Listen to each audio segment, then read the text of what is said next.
unrest in the recent years. And it began as a demonstration against the Pakistani government's failure to meet 38 of the key demands. And again, skyrocketing electricity bills and food shortages, now escalating to a full-fledged movement against Shehbaz Sharif government and Asim Munir's army. The long march to Muzaffarabad, announced by the Joint Awami Action Committee, continued, and the protesters were seen from many regions marching together towards Muzaffarabad.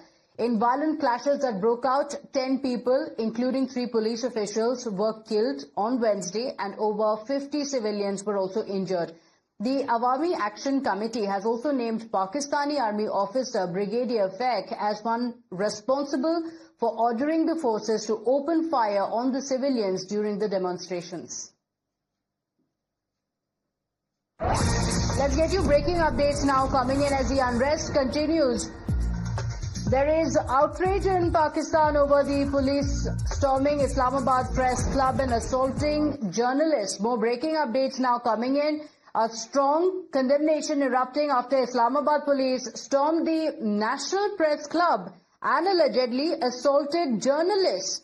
While protests in Pakistan-occupied Jammu and Kashmir enter the 5th consecutive day now, intensifying the anger against the authorities across the region. Now, according to the Pakistani media reports, we are seeing that there is outrage coming in.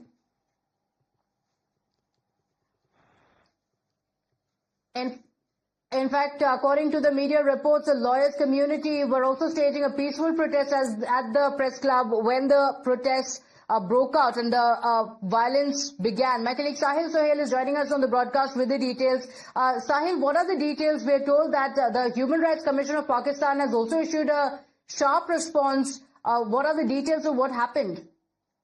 Well, we know for the fact of matter that there is unrest in POK, and yesterday we had seen some of the Kashmiris who are working in Pakistan had in fact gone to Press Club in Islamabad, and they were in fact protesting there. But then Islamabad police swung into action. There was lathi charge that was basically done by the police corps, and several of these Kashmiris were basically detained. They were taken to undisclosed locations and in fact police stations, and inside Press Club where in fact some of the leaders from POK were supposed to do a press conference and raise the issues of internet ban and other human rights violations taking place in POK, particularly the death of civilians. But they were in fact not allowed, and police stormed inside the Press Club as well. So these are the developments that are under lens.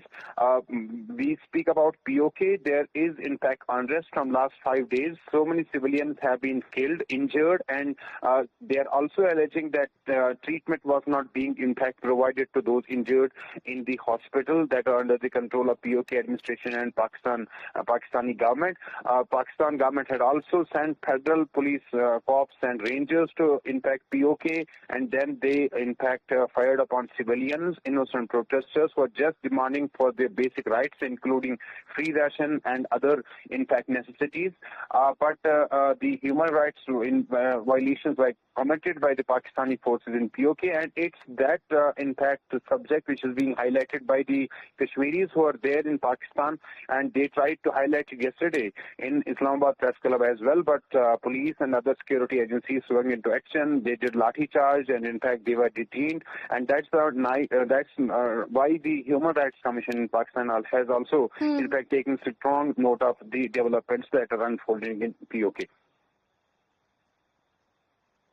Okay, all right. But Sahil, there have been a lot of concerns because over the last 5 days, we're also seeing protests that have broken out in POK. Now, going into the press club and journalists also being assaulted, that's a big update coming in. And you spoke about how the violence also broke out there. There is a lot of anger in the POK region against the Shehbaz Sharif government. For 5 days now, it has been raging. It has led up to the violent clashes as well after the government has still not responded to what the protesters, what the residents of the area have been asking for, their basic rights. Well, exactly. It was Joint Awami Action Committee that basically initiated all this protest march in POK. We had seen several such basically demonstrations being conducted by the Joint Awami Action Committee, which is a indigenous voice of POK, represented by the traders and civil society members. The demands are basically simple.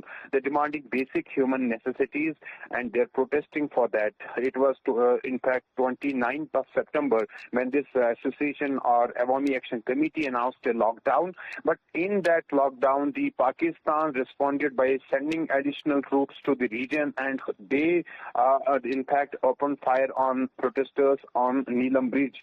There are allegations, in fact, the Joint Awami Action Committee saying that it was one of the Pakistani army official, Brigadier Abbas Faik, who had ordered this firing on civilians, as a result of which there has been around 10 to 12, in fact, civilian deaths.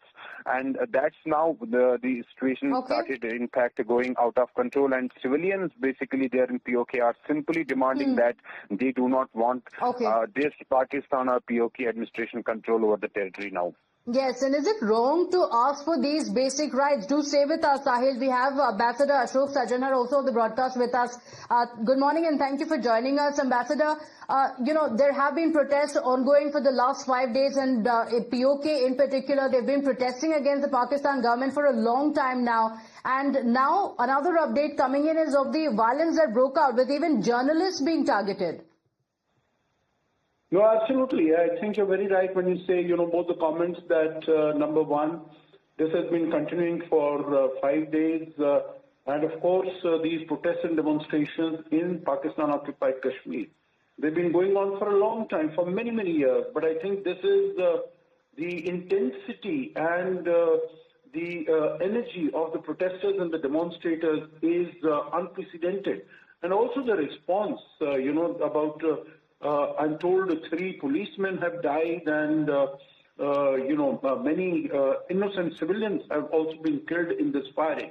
So I think this is going to further enhance, the angst and the opposition of the common people, of the common citizens. And this attack against the journalists, I think this is taking it to another level. So we can see that all around Pakistan, whether it is Balochistan, just the day after Shehbaz Sharif and Asim Munir meet President Trump, or it is in Khyber Pakhtunkhwa, or it is here, or even in Sindh and Karachi, the whole country seems to be on a boil. It seems to be on fire. And the target of all these protests and demonstrations is the Pakistan army, because that has been, at the forefront of quelling. The police and the army has been at the forefront of quelling these demonstrations. Yes, and even peaceful protesters are being targeted, and that's extremely worrying and should be of a worry to the entire world. Mr. Sajjanar, thank you for joining us on the broadcast.